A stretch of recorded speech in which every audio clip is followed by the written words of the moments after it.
atvinnugreinar þar sem árstíðaskiptin eru jafn greinileg og í landbúnaði og þá ekki síst á Íslandi. Við Íslendingar ræðum mikið veðrið og þegar bændur koma saman er mjög algengt að veðrið beri á góma enda eiga þeir jú allt sitt undir sól og regni. En störfin í sveitinni eru líka mjög ólík eftir árstíma og í þessum þætti og þeim næsta ætlum við að kynna okkur hvað að vera í sveitum landsins á haustin, veturna, vorin og sumrin.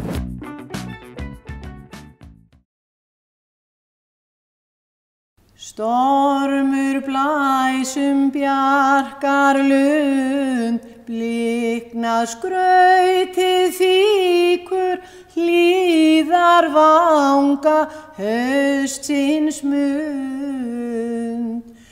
Heldur óblítt stríkur.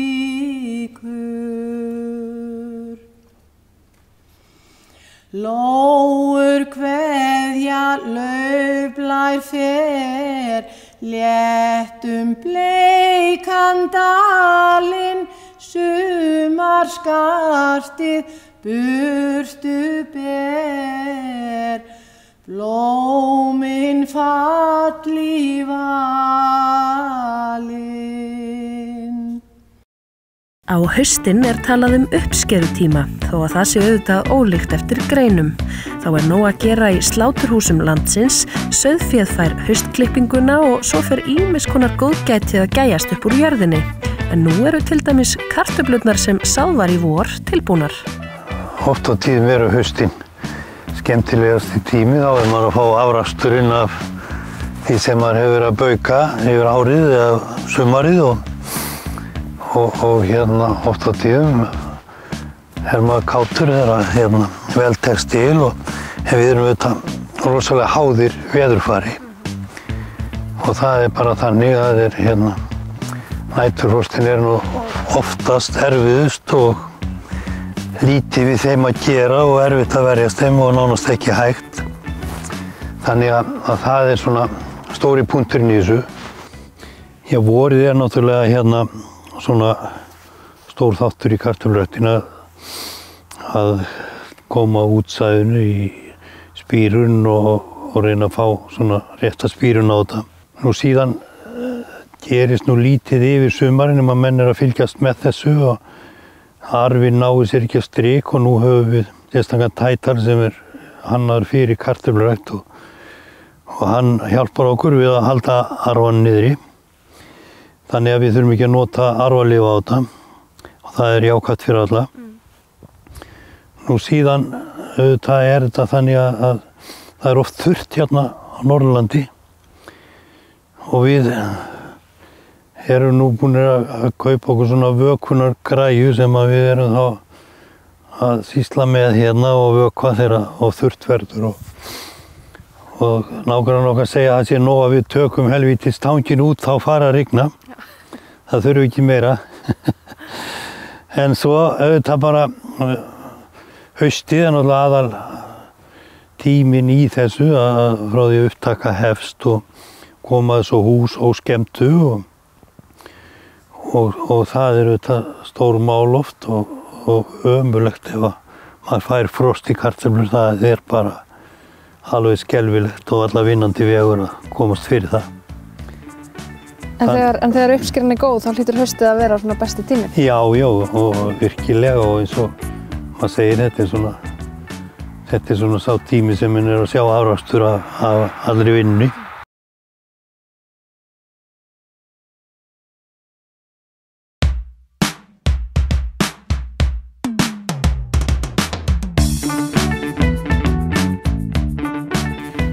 Sauðfjárréttir eru með þekktari verkefnum bænda og eitt af því sem ber hæst í sveitinni á haustin. Í Hraunsrétti í Aðaldal réttað á hverju hausti sama hvernig veðrar en réttin sjálf síðan 1830.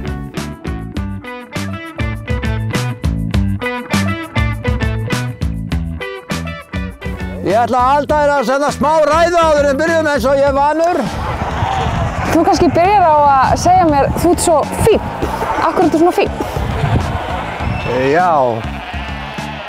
Þetta kom til að því að þeir voru að ræða það einhvern tímann í göngum fyrir nokkuð mörgum árum. Já, kannski þetta rund 10-15 ár síðan. Þá voru ræðum það upp í Dánamannakofa að kvöldlagi að það væri gaman að við varum í hvítum skyrtum með bindi og svona, já, einhver sér einkenni. Þú lítur eiginlega meira út fyrir að vera að fara á þorrablót eða í einhverja fína veislu frekar en að vera að fara í réttir. Já. En þetta er hátíðisdagur, er það ekki? Þetta er, já, við teljum það. Ég vil nú segja bara gleðilega hátíð. Mér fannst vera hátíðarblær þegar ég kom hérna á Brekkubrúnina í morgun. Ekki síst fyrir það að hafa flaggað í heila stöng hérna undir brekkunni. Mér fannst einhver hátíðarblær hérna yfir dalnum. En ég flauta núna til leiks rétt bráðum. Ég man ekki hvort það er nokkuð fleira sem ég þarf að segja, nema það að ég vil bara, við förum vel að kindunum og förum vel með þar. Ég þakka ykkur fyrir og flauta nú til leiks og við rekum inn í fyrsta sinn.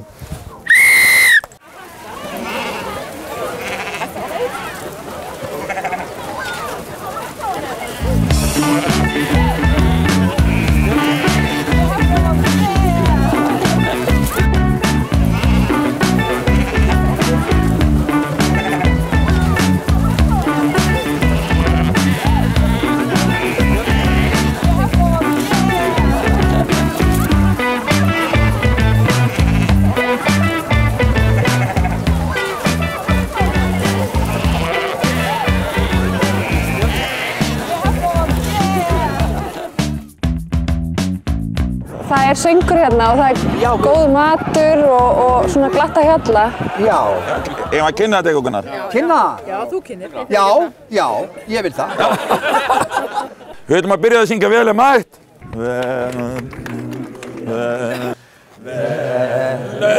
mætt til vinarfundar, vel sé þeim sjá og skilja.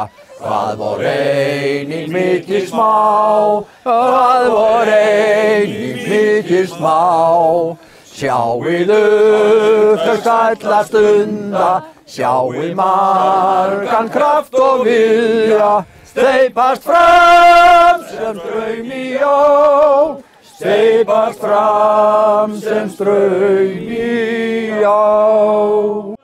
Það er sungið og réttað víðar en í Aðaldal. Í Skagafirði er Laufskálarétt stærsta stóðrétt landsins. Þangað kemur fjöldi fólks árlega til að fylgjast með og taka þátt í stemmingunni. Margir koma líka til að fara á réttarballið kvöldið.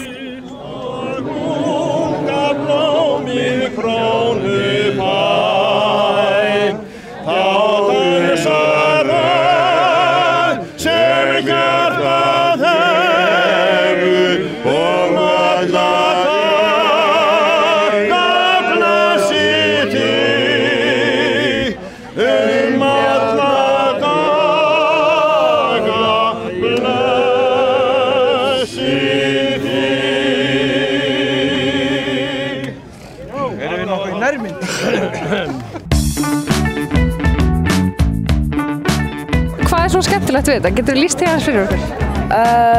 Það er bara svona stemningin, svona við fara að sjá öll dýrin, hestana og svo líka svona hittast allir saman þannig. Svo fæ ég alltaf að ríða úr hérna réttunum sem er líka skemmtilegt. Þetta er alltaf einhver svona sérstök stemming. Ég veit ekki, maður er svona erfitt að ná púlsum á það nákvæmlega hvað þetta er en hérna hér gerir fólk sér ferðir hérna þvert yfir landi til þess að koma hérna og vera með okkur hérna dag og við veitum ekkert alveg út af hverju. En það er bara gaman. Ég hugsi að ég hef verið búin að koma hérna bara í 60 ári eða svo. Er þetta alltaf gaman? Ég er alltaf ríðandi og ríðið heim líka með hrossin og það er alltaf, þetta er toppurinn alveg. En hérna, það er pínur hráslagalegt, svolítið kalt. Já. Þið látið það ekkert skemma fyrir ykkur, er það nokkuð? Nei, það er bara betra og þá er moldin blaut, kemur ekki eins mikið ryk. Það er bara hressandi. Erlendum ferðamönnum fjölgar mjög í hópi gesta. Í ár var þeirra á meðal atvinnu hestaljósmyndari frá Bretlandi sem var mjög ánægð með upplifunina. It's just such an amazing social gathering here. It's just amazing. I've loved every second of it. Já, það kannast allir við réttir en sennilega færri sem þekkja haustverk loðdýrabóndans.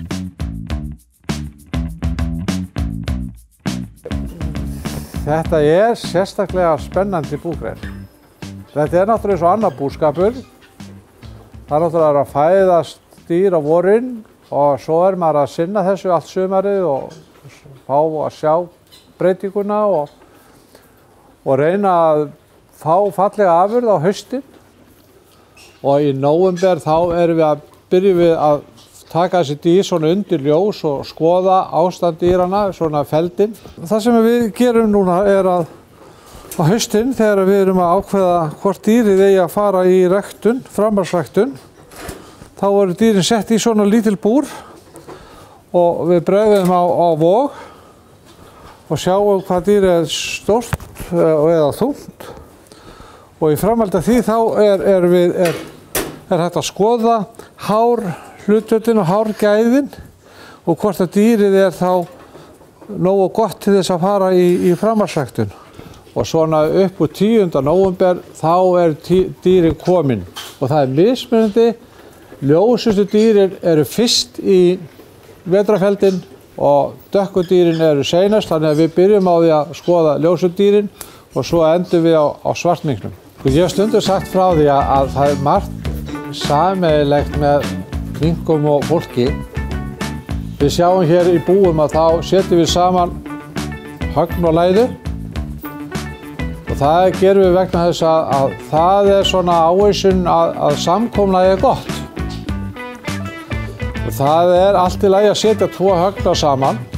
Það yfirleitt allt í lagi, en við setjum aldrei 2 læður saman.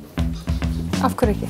Það einhvern veginn þannig að önnur vill ráða yfir hinni og það getur kostað átök. Og hvort við þekkjum þetta í mannlífinu, það verður hver einn að spyrja sig.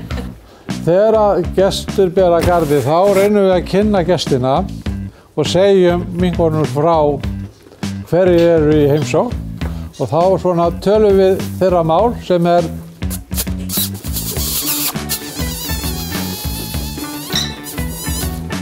og þá koma dýrin úr hreiðurkassanum fram og svona segja góðan daginn. Hvað þýddi þetta sem hún sagði? Þetta bara góðir gestir hér í heimsókn og vilja sjá okkur.